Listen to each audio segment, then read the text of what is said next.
Alright everyone, welcome back to the channel for a very quick update on the stock market. So in this episode I want to talk about a fractal I see playing out with the SPX, also known as the S&P 500.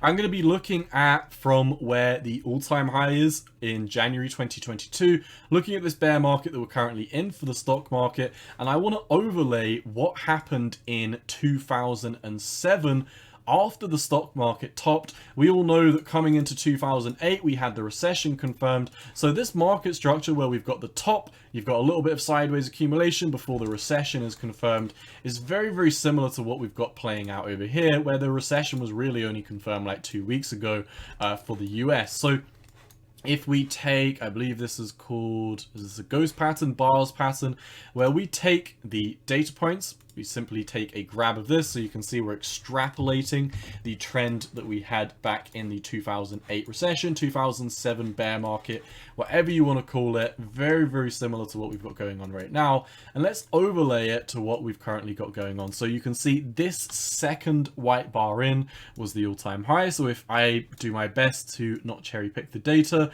and we line this up perfectly with the exact top over here, so you can see the wick where the all-time high was perfectly lines up to where this candle bar tops out. And what you'll notice is potentially we could line it down a tiny bit so we can get a better view of what's happening. But this trend is very similar, and we could do a little bit of cherry picking.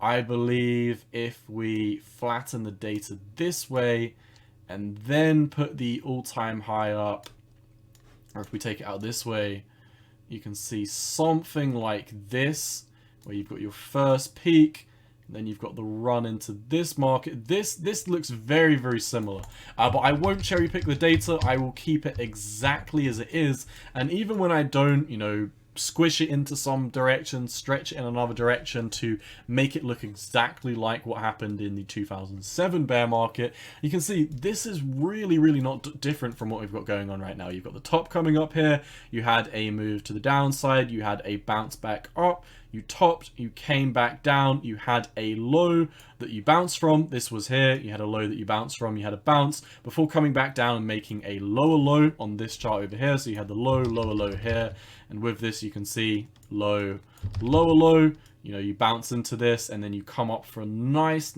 move to the upside. In fact, what we had in 2007 was much more exuberant. So you had the all-time high, you had a break to the downside, you had one major bounce, one move to the downside, and we're currently residing in that second major bounce. And if we look at what happened here, you can see all-time high, first major bounce, and then from this low to this high, this was the second major bounce, and you had with this a 14.6% bounce to the upside before a major capitulation. I'm not really too interested in highlighting that this was more than a 53% drop, because I don't think that we're going to have the same order of magnitude to the downside in this time.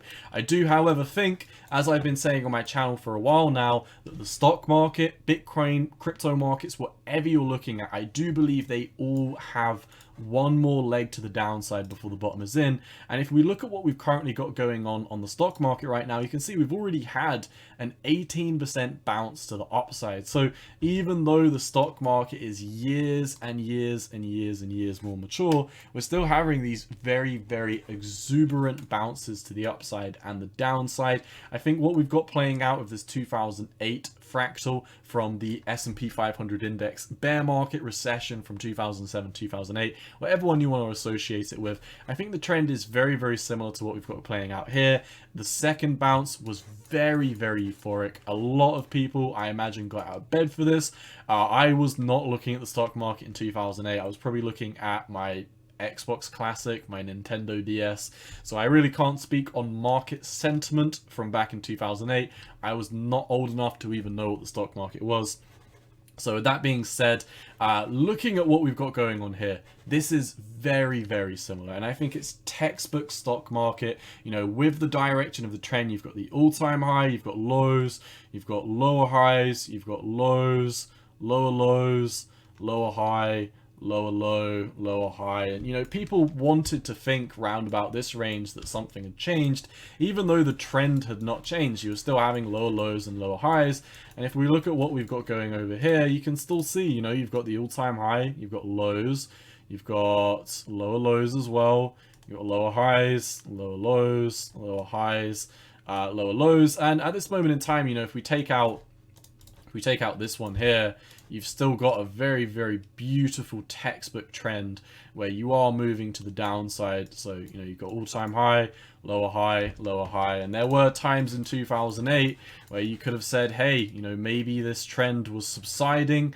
Maybe we're about to change something. So, for example, if you're looking at the minute moves back from 2008, you'll notice there were times like here where you would have said this was your lower high, especially as you put in that lower low. So you've got a double lower low here, and then you come up and take out this region here. And this is when everyone's thinking, hey, you know, you've taken out that lower high, surely you're going to be bullish. But the higher time frames, if you just looked at the major moves, these were the major moves, and the trend was your friend. And just like over here with the 2008 double bottom that we had, or you had a bottom, you had a low, you had a low high, and then you had a lower low, and with that you would have expected that you would have made a lower high. You didn't. You made a higher high, but the direction of the trend was unchanged, and then you broke back down to the downside. I think what we're seeing here is very, very similar. And once again, if we take it back just for nostalgia, so you can compare this once again before I do wrap up this video, I really do think not only with what is going on in terms of the trend, I not only think in terms of the 2007 bear market, the 2008 recession, the market sentiment, I think all of these things tie up. And what we've got going on right now with the stock market, SPX, S&P 500, whatever you want to call it, it's exactly similar to what was playing out in 2007. So I just wanted to give my 2 cents. This is just a fractal that I've noticed, but nonetheless, not a lot has changed in the immediate short term. This fractal is not saying, hey, we're going to turn around this week, we're going to turn around next week. So bear in mind, in the immediate short term, I do think it's likely we're going to take another leg back up before we head back down. I've been saying this in my videos recently for Bitcoin, how I think Bitcoin's going to take a next leg up. I'm interested to see, because in my opinion, I would say the next move up is up to this 200-day moving average, and we're really not too far away from it now. A lot of the times when you think you're bullish, you break above it, come back down for the back test, and you fail it. So while I would, if this was anything else, I'd say, hey, we're likely to move up to this before we break down. I'd say for the stock market, you're probably likely to overshoot it just by a small amount. Maybe come up to the 786 of the total move from here.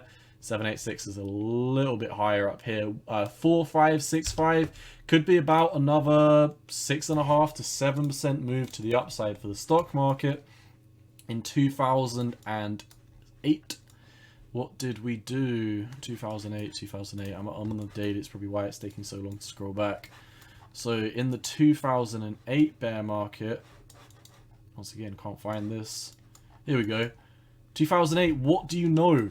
Look at this. This was on the second major bounce that we highlighted. We beautifully came back into the 200 week, and this was after the all-time high came up and had a failed move. So honestly, the similarities between 2007, 2008, whatever you want to refer it to, the similarities with the stock market back in this period and what we've got going on now is very, very similar. Back here, we were steadily approaching the 200-day moving average, and over here as well, we're doing the exact same. We're right underneath it. We're very, very close. In my opinion, we might not come up this high, but in my opinion, I think the 200-day moving average, this is the next pit stop.